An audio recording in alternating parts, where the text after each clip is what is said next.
नमस्ते, मैं शिवा स्वाति हूँ और ये एक डिटेल्ड वीडियो है ये समझाने के लिए कि आपके रिचुअल्स, आपकी प्रेयर्स काम क्यों नहीं करते हैं। सो नॉर्मली आपकी प्रेयर्स तब काम नहीं करते हैं जब आप बहुत नेगेटिव हो रहे होते हैं प्रे करते वक्त, और कॉन्स्टेंटली प्रे मंत्र आप जाप कर रहे हैं, चाहे 1000 बार महामृत्युंजय जाप कर रहे हैं, मगर कॉन्स्टेंटली आप ये सोच रहे हैं कि मेरा ये काम नहीं हो रहा है। तो जब आप कॉन्स्टेंटली नेगेटिव सोचते हैं प्रे करते वक्त, तो आपकी नेगेटिविटी ही भगवान तक पहुँचती है। बिकॉज आपकी प्रेयर भगवान तक नहीं पहुंचती, आपके वर्ड्स नहीं पहुंचते, आपका रिचुअल नहीं पहुंचता, आपका दिया जलाना नहीं दिखता है भगवान को डायरेक्टली। बस जो वो सब करते हुए जो फीलिंग क्रिएट होती है आपके अंदर, वो ही भगवान को दिखती है। तो इसीलिए जब आप बहुत रिचुअल में जाते हैं और फीलिंग में नहीं जाते हैं, मतलब आप ये ध्यान नहीं देते कि आप सोच क्या रहे हैं, बस आप काम करते जाते हैं। अब दिया जला रहे हैं, अब भगवान के लिए गहने खरीद रहे हैं, अपने लिए गहने खरीद रहे हैं, सोना पहन के मंदिर में जा रहे हैं। तो वो जो सोना तो पहन के आप मंदिर में जाते हैं, उसका मतलब ये है कि आपके अंदर रोशनी है और वो रोशनी भगवान को दिख रही है। मगर आप सोना पहन के चले जाते हैं, मगर आपके अंदर सैडनेस होती है, दुख होता है, तो वो दुख भगवान को दिखता है।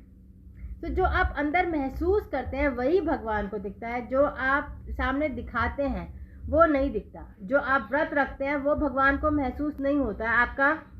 अगर आप व्रत रखते वक्त दिन भर भगवान को सोचते रहे और खुश हो कि मैं आज हल्का महसूस कर रही हूँ व्रत रखते वक्त, और सिर्फ भगवान ही है, इंसानी दुनिया का ये सब खेल है, तो अगर आप उस तरह सोच पाए तो व्रत करने का मतलब बनता है। मगर आप ये सोचे कि मैं भूखी हूँ और मेरे को कमज़ोरी आ रही है, मगर मेरे को भगवान से कनेक्ट करना ही है, मुझे व्रत रखना ही है भगवान को खुश करने के लिए, तो वो काम नहीं करता है।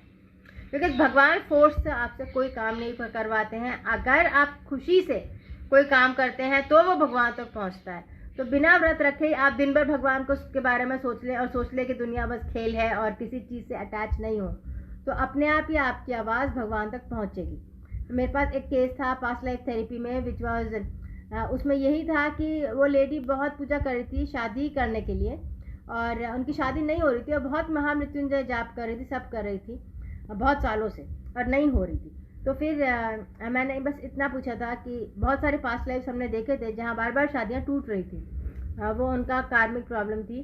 सो मगर मैंने बस उसको ये कहा कि वो सब जो उसका ट्रॉमा था, शादी का जो डर था सबकॉन्शियस में, वो रिलीज़ करके मैंने कहा कि जब भगवान से आप प्रे करते हो तो उस टाइम पे ये सोचो कि शादी हो गई है और आप खुश हो कि शादी हो गई है। तो जब उसने ये करना शुरू किया और उसका वो अंदर से डर निकल गया शादी का, तो अपने आप शादी हो गई।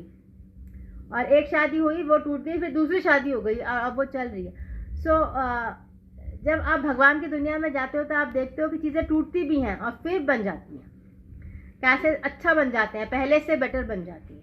तो इसी तरह जब भी आप कुछ भी करें तो आप महसूस करके करें कि अच्छा हो रहा है, या जो आप मांग रहे हैं वो हो गया, तो वो हो जाता है अगर वो आपके लिए अच्छा है। और अगर नहीं होता है तो वो आपके लिए अच्छा नहीं है और उसको निकलना ही होता है।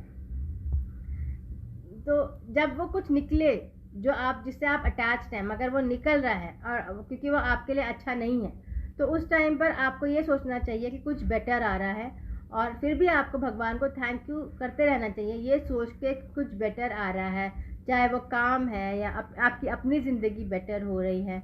उसी तरीके से ही आप पॉजिटिव रह पाएंगे। अगर आप ये सोचेंगे कि मेरा हस्बैंड चला गया या इतनी प्रॉब्लम्स लाइफ में आ गई, तो उसमें ना प्रॉब्लम्स बढ़ जाएंगी। बिकॉज आत्मा तो हमेशा आपके साथ ही रहती है, आत्मा के लिए शरीर नश्वर है।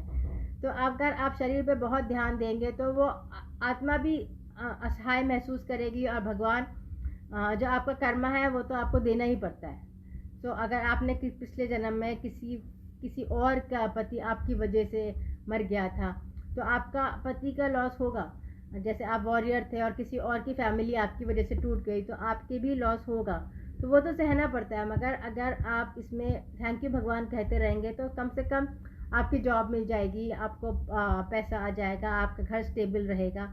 तो इस तरह जब भी प्रॉब्लम्स ख़राब होती हैं तो उस टाइम पे भी आपको थैंक यू कहना चाहिए भगवान को। आप प्रे करते वक्त खासकर भगवान को ब्लेम नहीं करना चाहिए, बिकॉज प्रे करते वक्त आपका फोकस हाई होता है और फिर वो नेगेटिव ही ऊपर पहुंचता है, तो और प्रॉब्लम्स बढ़ जाती हैं। बिकॉज जो आप देते हैं वही वापस आ जाता है। तो अगर आप पॉजिटिव देंगे तो पॉजिटिव वापस आएगा, पॉजिटिव एनर्जी देंगे, और नेगेटिव एनर्जी देंगे तो नेगेटिव एनर्जी वापस आएगी।